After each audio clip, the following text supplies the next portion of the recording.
everyone, welcome back to my channel. I hope everybody had a fabulous Thanksgiving dinner, spent time with family, friends, and all of those who are important to you. I had a nice dinner in a restaurant with a group of my friends, and it was great because nobody had to cook, nobody had to clean up, and we just ate and talked, and it was fine.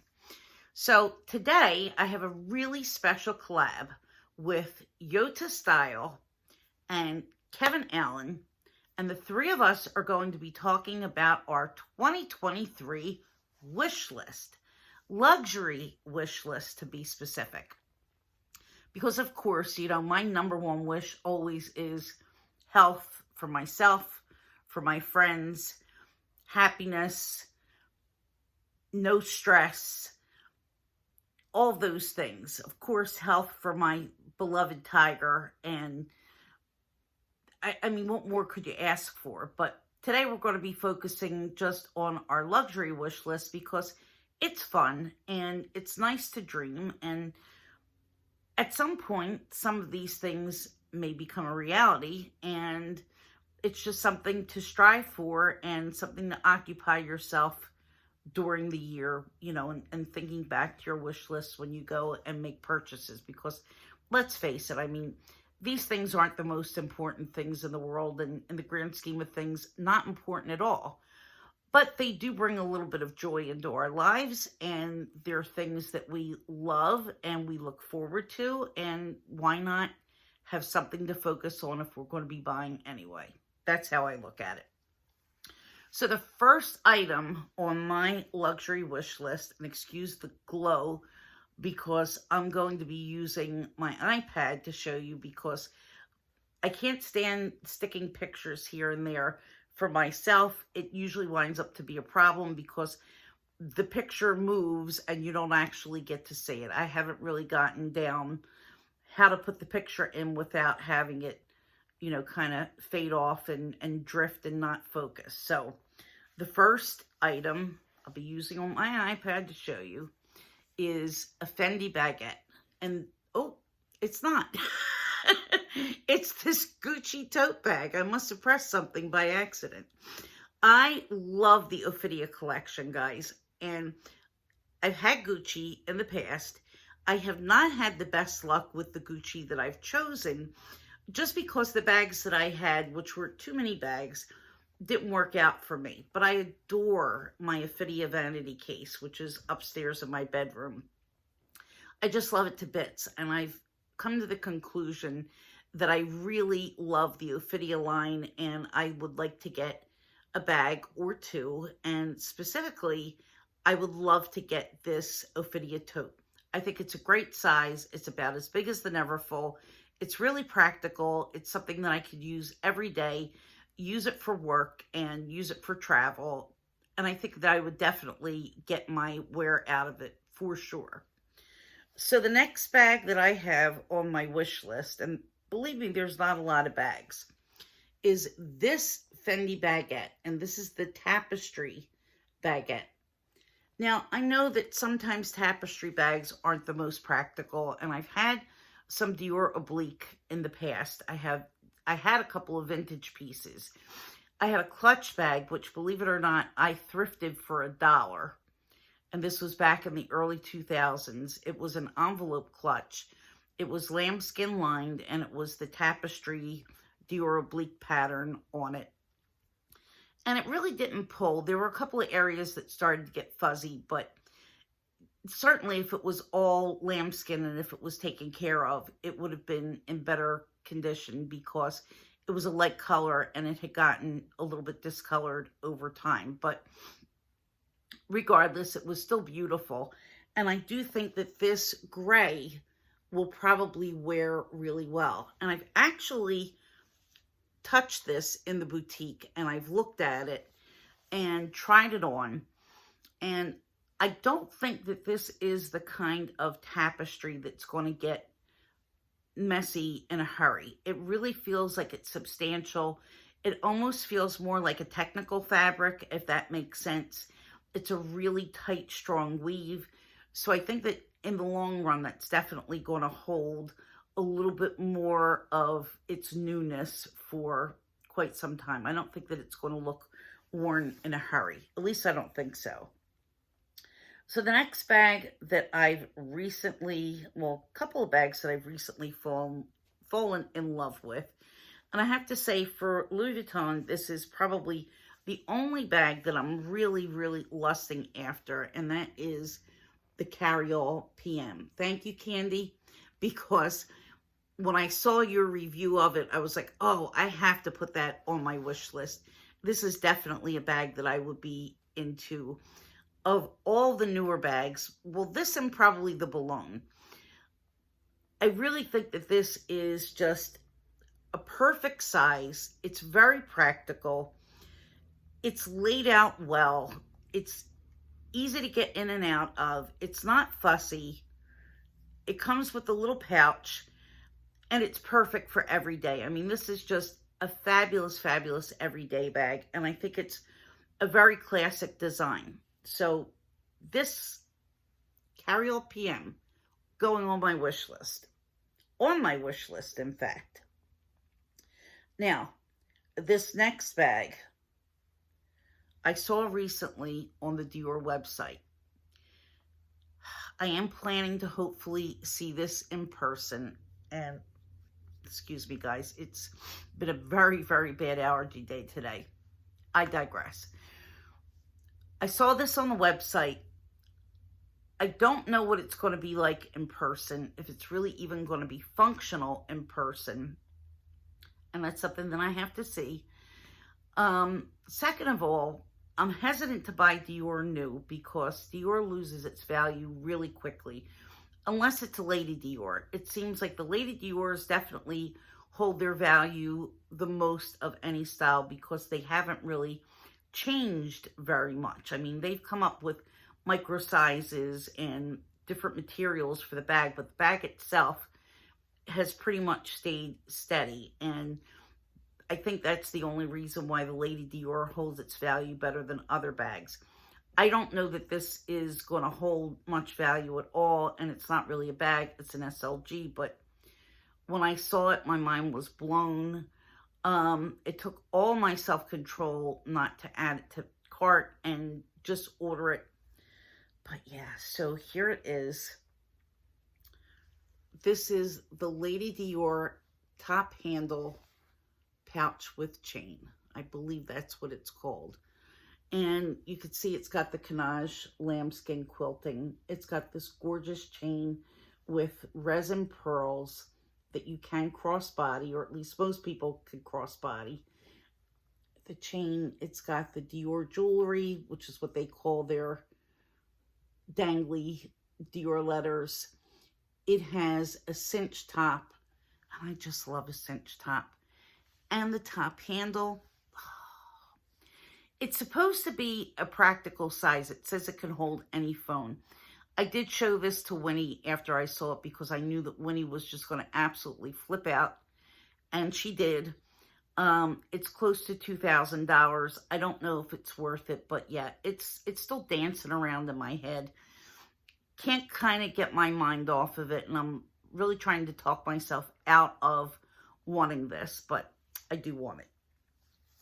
So next up, and I think that this is the last bag that's on my list, but I have other items besides bags. I would love to add a vintage Chanel bag, another vintage Chanel bag. I do love the Cambone line, and I love the small tote that Yota has. I would love to get one of those. The other bag that I would really love to add would be, and there's a couple of styles, similar styles of this particular bag. It is the stitched bowler bag. Let me bring that up a little bit closer. And you can see it has contrast stitching. This particular one is blue. There's one that's sort of a more dome style, less square than this, with shorter handles, kind of almost more like a Speedy. Let me bring it in close and you can see it. But I like both. I like both of these styles very much. It's a really good size. You can see on the bottom at the little thumbnails. It's a very good size. It's caviar. It would be very durable. And I just really like that style. I think that vintage Chanel is just absolutely beautiful. You could get a very good price on a lot of vintage Chanel pieces. And my medallion tote from Fashion File said that it was in very good condition. And the tiny little marks that are on that bag are almost not noticeable at all. And I got it at a very, very good price. And I've noticed the price of those has gone up. And some styles of vintage Chanel have gone or are going up. And since bowler bags are very popular now, I think that this is going to be a good investment because I think the prices pre-loved are going to go higher. So the next item that I have, or next few items, well, let me do this one first. I really think that I deserve a pair of show sneakers. I mean, sneakers are one of my favorite staple footwear items. I adore my Coach sneakers, but the way someone would like a pair of, I don't know, Manolo Blahnik or Christian Louboutin heels, excuse me, for me, that's not realistic, so I'm not even going to say, oh, I'm dreaming of getting this, because it's just not going to happen. I've had excellent luck with my Hermes Chypre sandals. I should do a review of those in the spring. I think I'm going to, because they were my most comfortable shoe all summer, hands down. I mean, that was the best sandal. But I would love to get a pair of Hermes sneakers, and I saw these on the website, and I don't remember now what these are called. It's one of their newer styles, and it's not the boomerang, it's not the bouncing, it's not the avantage. Gosh, I really apologize because I don't remember what the name of the sneaker is, but it's all goat skin. And I think it's trimmed with calf here, if I'm not mistaken. But I think that these are beautiful, and I think that that's a color, this tricolor, that you can use all year. I mean, it's really very, very neutral, and it's funky without being too wild, and it'll go with pretty much anything. So yeah, I really, really like those. So keeping up with Hermes, I do like Hermes costume jewelry very much. And it's probably one of the only companies that I really have bought their costume jewelry and felt the price was really worth it. I love my Fendi earrings, don't get me wrong, and they weren't a terrible price, but I think that Hermes jewelry is a little bit more pricey in some categories, but definitely absolutely worth the money because they do plate with precious metals. And I have never seen any tarnish or chipping or any issues with my enamel bracelets or with my earrings or any of the other pieces that I've gotten. And I love these. This is the loop earring, and it's palladium with leather, and it's a stud with a dangling hoop, and I believe these only come in a medium size, which is this size, and then there is a large size, and the large size is new. It's actually, it kind of looks like a colored aluminum where the loop is. So this part is like a colored aluminum, and then it has the matching leather trimmed at the bottom. They're pretty too, but I like the classic even better. And I think that these run for $710. So yeah, it's a little bit pricey for costume, but you are getting palladium plated and not just silver tone, and you're getting the leather. So yeah, pricey, but I do think worth it. Let me go back to, well, let me show my next earrings. Oh, okay. You know I love Lagos, and I have a Lagos bracelet and ring that are in the blue caviar, or the blue ceramic with caviar and diamonds. My ring has diamonds. And I really want to get the earrings that match the set. And here they are. They are absolutely gorgeous. These are $1,100. I don't think that it's a terrible price, even though it's just sterling, because you do get diamonds in there, and they're a little bit better than a chip. But believe me when I tell you, these are just spectacular. They're absolutely spectacular. Lagos jewelry is so well made, and they have such a nice variety of pieces. And I kind of feel like I need to have this in order to complete my set. And one other Lagos item that I would love to get this year, this is the turquoise beaded caviar necklace. This is a long necklace. They're turquoise beads, and there's silver caviar. So if you could see, there's silver caviar stations. There's one here. There's one here. So it really kind of mixes up the look. There's one here. You could double this necklace. You could wear it long. I don't care what anybody says, because somebody had said that long necklaces weren't in. Well, I love my long silver necklaces, and I'm going to keep wearing them. And am I going to be wearing this? Yeah, if I had it, absolutely. And I always think to myself, if it's so out of style, why is it still available to buy? I mean, it's not Kmart where people go in and they're expecting to get like staples. Jewelry, there's no real staples. I mean, if it wasn't going to be lucrative, and the same with bags and other items, if it wasn't lucrative to make it, they wouldn't just keep making it. Obviously, somebody's buying it and they're making money from it. So I take what's in style as far as those things really with a grain of salt. And that's how I sees it. All right, so moving along to my next item. And this is also something that I've seen recently.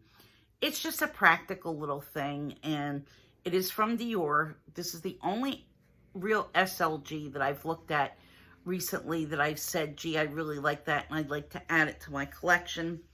And that is the Dior Canage Caro key pouch. I don't know what they call it actually, if they call it Caro or if they call it Canage or if it's Miss Dior. All I know is that it has the Canage print and it has the jewelry. And I think that it's just absolutely spectacular. It's a little bit bigger than the Louis Vuitton clay. I do know that. And I mean, I like to have something a little bit different. Yes, I sold my Ebene clay recently, and I would like to switch off into something different instead of using my Azure all the time. And I definitely think that this is one that I would use. So that's my only SLG. Now, a couple of other things on my wish list are things related to my house. And I will, hey Tiggs, come on baby. I would love to, and during Vlogmas, I'll kind of give you a vision of something that I'd love to do. But I'd love to put wallpaper on 2 walls in my living room, 2 small walls. And I have a couple of designs that I've picked out, but I'm not going to do it myself, guys. I mean, it would probably be all over like somebody was drunk and just kind of slapped things on. I know I'm not going to be able to match the patterns right or have it stick the right way. I need somebody to come in and do it for me. But at any rate, I would love to get wallpaper on 2 walls and move this one piece of furniture that's in my living room and get a bookcase, just a tall bookshelf, maybe a tiny bit wider than the furniture that's there now, but we'll get into that at a later time. The other thing that I would like to do is replace the lounge chair in my den, which is fine. I mean, there's nothing really wrong with it. It's not the most comfortable chair in the world because it has these wooden arms and it doesn't feel great all the time when you sit in it. And there's like modern contemporary furniture in that room, so I'm kind of limited. I can't really get a big puffy lounge chair. It's going to look stupid, but I absolutely love certain modern furniture designs. And one of my favorite designs of all time is the womb chair. Now, if you've never seen a womb chair before, this is the womb chair that I would like to get and put in my den. So this is a light gray color. This is not the original womb chair, because this is the $1,100 version of the womb chair, which costs $5,000, the chair and the ottoman. But this is designed to cradle you and to put you in a position where the chair and the ottoman cradle your whole body, giving you a cozy feeling like you're in a womb. I just think it's spectacular. I love that 60s modern aesthetic. I think that it's just beautiful. I would like to put a few more elements in that room from that particular period, but I don't want it to look like a museum, if you know what I mean, like everything from one era and then it looks like you really can't sit in it. It has to be the right pieces to all kind of blend together. So I've been making small changes in some places in my living room, just with little odds and ends, just trying to make it look a little bit less traditional and kind of give it more of an eclectic vibe. You know exactly what I'm talking about, Devin. You know what I mean. Because Devin loves that kind of vibe and we have very, very similar tastes. And the last thing that I would like to do on that note is change this sofa. There's nothing wrong with this sofa, guys. I mean, it's a perfectly good sofa. I don't think that it's bad looking, even though it's been around for quite a while. It's a traditional sofa. You know, you're not going to get a style in traditional that's going to be all that different from something like this. It was bought in the early 2000s. I mean, yeah, it's kind of old, but again, it's kind of a classic style. So nobody really sits in this room, and the only person that's usually on the sofa are me when I'm making my videos, and Tiggy, who likes to come and take a nap sometimes. And for the longest time, he never got up here, but recently he likes to sneak in a nap, and I let him. Why not? So that's it on my wish list, guys. I would like to know what's on your wish list, and I would like for you to go over to watch Yota, watch Kevin, and please subscribe to Kevin's channel. He is such a cool guy. He makes really interesting videos. He's got great taste, and he really has a lot to say about luxury in general. And I really enjoy looking at a guy's perspective on luxury, because even if we like the same things, a lot of times when guys are into particular bags or SLGs, they're looking at it from a different angle than we are as women. That's the way I look at it. I think that they look for sometimes a little bit more in the way of practicality and how it's going to fit their lifestyle. And we just kind of look at things like, oh my God, it's just so beautiful, I have to have it. So, and that's just my opinion. I don't want to make any judgments of anyone, but I really think that it gives you a whole different look at some of the things that you're looking at. So head on over to Kevin. He's a great guy. And I will see you all, and Tiggy will see you all in our next video. Right, Sweet Pea? Yes. He's gearing up for Vlogmas, guys. He's really planning, he's really planning on sharing everything with you guys. Yes, and he can't wait. He can't wait to address his fans. All right, we're gonna go. All right, baby boy. Okay, you could have a nap. You could have a nap, okay? We see the people later. Say bye. Bye for today. All right. Oh, sweetheart, go ahead. Oh. There you go. There you go. Okay. I like to put him down back in the spot he wants to be in. All right, guys, I'm done. I'll talk to you soon. See you in my next video. Hit the like button, subscribe, and hit that notification bell. Bye.